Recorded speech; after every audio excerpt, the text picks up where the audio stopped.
Hello student, geometry का एक बहुत अच्छा क्वेश्चन है। सिंपल है, थोड़ा सा ऐसा लगता है कि क्वेश्चन पता नहीं क्या पूछ रखा है, लेकिन जब आप यहाँ पे पूरा ज्योमेट्री का कॉन्सेप्ट लगाएंगे तो क्वेश्चन काफ़ी इजी हो जाएगा। चलिए स्टार्ट करते हैं। In the figure A B C D E is a pentagon, inscribe a circle. Pentagon जो है सर्कल के अंदर है, तीन साइड आपके इक्वल दे रखी है, A B B C C D. Angle B C D आपको दे रखा है 110, एंगल बी ए ई आपको दे रखा है 120। आपको फाइंड करना है angle A B C, angle C D E, angle A A D, angle E A D. Figure आपको गिवन है।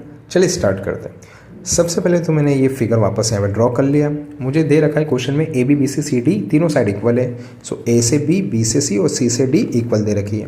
मैंने बी पॉइंट को डी पॉइंट से ज्वाइन कर दिया, एक ट्राइंगल ड्रॉ कर लिया। किस टाइप का ट्राइंगल बन गया ये? आइसोसेलेस, क्योंकि दो साइड इक्वल है। इट मीन्स इनके दो एंगल भी आपस में क्या होंगे? इक्वल होंगे। तो ये एंगल मैंने थीटा बोल दिया, तो ये भी कितना हो जाएगा? थीटा।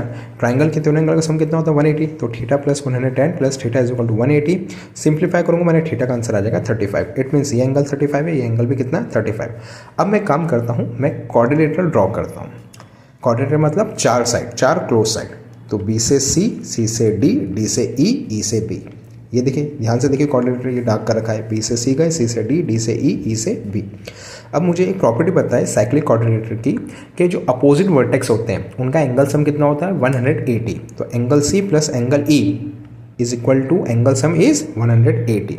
एंगल सी मुझे नोन है पूरा, एंगल ई नहीं पता है, इसको उधर ट्रांसफर करूंगा। एंगल ए की वैल्यू कितनी आ गई? 70। इट मीन्स ये एंगल कितना आ गया? 70। ये आ गया 70। अब एक काम करता हूँ, दूसरा मैं साइक्लिक क्वाड्रिलेटरल बनाता हूँ। अब मैं बनाता हूँ बी से ए से ई से डी और डी से बी। तो इसको डार्क करूँगा, B A E D and D B. ये देखिए मैंने डार्क कर दिया। यहाँ पे भी मैं प्रॉपर्टी वो लगाता हूँ कि अपोजिट जो वर्टेक्स होता है उनका एंगल सम कितना होता है? 180। यहाँ तो मैंने एंगल की वैल्यू निकाल के यहाँ पुट कर दी है, आप कन्फ्यूज मत होइएगा।